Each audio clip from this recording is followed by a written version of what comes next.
कहानी की शुरुआत एक अजीब सी बेचैनी से होती है। अनु देर रात तक करवटें बदलती रहती है। उसकी आंखों में नींद नहीं है, बल्कि एक अज्ञात भय और उम्मीद है। उसके मन में बार बार यही सवाल गूंजता है, क्या सचमुच किस्मत उसे आर्या के सामने ले जाएगी? और अगर हां, तो वह क्षण कैसा होगा? अनु की नानी सुबह सुबह उसे जगाती है और कहती है कि आज कुलदेवी मंदिर का विशेष पर्व है, जहां हर श्रद्धालु अपनी मनोकामना लेकर जाता है और उसे आशीर्वाद मिलता है। अनु का दिल धड़क उठता है, क्योंकि उसे लगता है कि यह वही जगह है जहां उसका भाग्य बदल सकता है। दूसरी ओर आर्या अपने घर में बैठा खामोश है। उसके हाथों में पुरानी डायरी है, जिसमें अनु की लिखी हुई बातें छिपी हैं।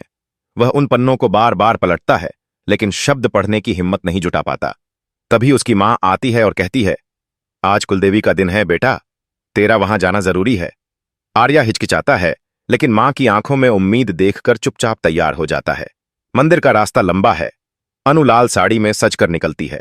उसका हर कदम जैसे भारी है, लेकिन उसकी आंखों में विश्वास है कि भगवान उसे रास्ता दिखाएंगे। आर्या सफेद कुर्ते पायजामे में मंदिर की सीढ़ियां चढ़ रहा है। उसके मन में तूफान है। क्या वह अनु से सामना कर पाएगा? मंदिर में भीड़ है, घंटियों की आवाज गूंज रही है, आरती की तैयारी हो रही है। अनु सबसे आगे जाकर दीप जलाती है। उसकी आंखें बंद हैं और होंठों पर प्रार्थना, हे मां कुलदेवी, अगर मेरा रिश्ता सच्चा है तो मुझे संकेत दीजिए। ठीक उसी समय आर्या मंदिर में प्रवेश करता है। उसकी नजरें सीधे अनु पर टिक जाती हैं, लेकिन अनु की आंखें बंद हैं। भीड़ की चहल पहल, ढोल नगाड़ों की आवाज और मंदिर के मंत्रोच्चारण के बीच आर्या और अनु एक दूसरे से टकराने वाले हैं।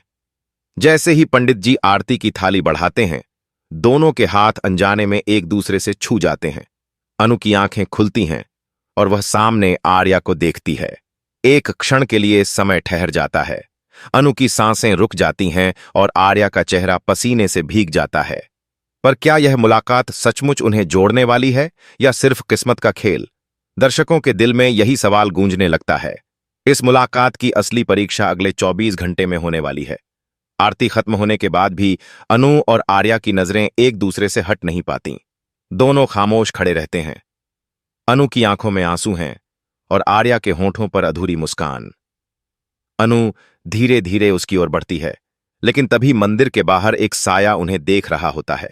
यह साया कौन है? उसकी मंशा क्या है? यही इस कहानी का बड़ा रहस्य बन जाता है। मंदिर में भजन संध्या शुरू हो जाती है और लोग प्रसाद लेने लगते हैं। आर्या अनु के पास आकर धीरे से कहता है, शायद यह संयोग नहीं है, शायद भगवान चाहते हैं कि हम मिलें। अनु का दिल धड़क उठता है, लेकिन वह जवाब नहीं देती। उसके कानों में बार बार वही शब्द गूंजते हैं। उसी समय मंदिर के बाहर खड़ा वह रहस्यमय व्यक्ति किसी को फोन करता है और कहता है, हां, दोनों मिल गए हैं, अब खेल शुरू होगा। यह सुनकर दर्शकों का रोमांच और भी बढ़ जाता है। कौन है यह इंसान? क्या वह आर्या और अनु के रिश्ते को तोड़ना चाहता है, या उनके मिलन की राह में रोड़े डालना चाहता है? रात का समय होता है।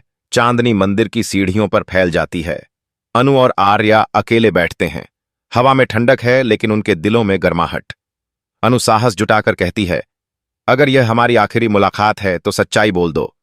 आर्या उसकी आंखों में झांकते हुए जवाब देता है, सच्चाई यह है कि मैं आज भी तुमसे उतना ही प्यार करता हूं।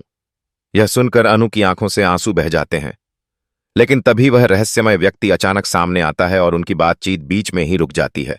उसका चेहरा अंधेरे में छिपा हुआ है, लेकिन उसकी आवाज खतरनाक लगती है। वह कहता है, तुम दोनों सोच भी नहीं सकते कि आने वाले 24 घंटे में तुम्हारी जिंदगी कैसे बदलने वाली है। अनु और आर्या एक दूसरे को देखते हैं। उनके दिल में डर और बेचैनी भर जाती है। अब सवाल यह है, क्या यह मुलाकात उन्हें हमेशा के लिए जोड़ देगी, या फिर कोई ऐसा रहस्य सामने आएगा जो उन्हें अलग कर देगा? यहीं पर एपिसोड एक गहरे सस्पेंस के साथ खत्म होता है। दर्शक अगले दिन का इंतजार करते रह जाते हैं कि कुलदेवी मंदिर की यह रहस्यमयी मुलाकात किस दिशा में जाएगी।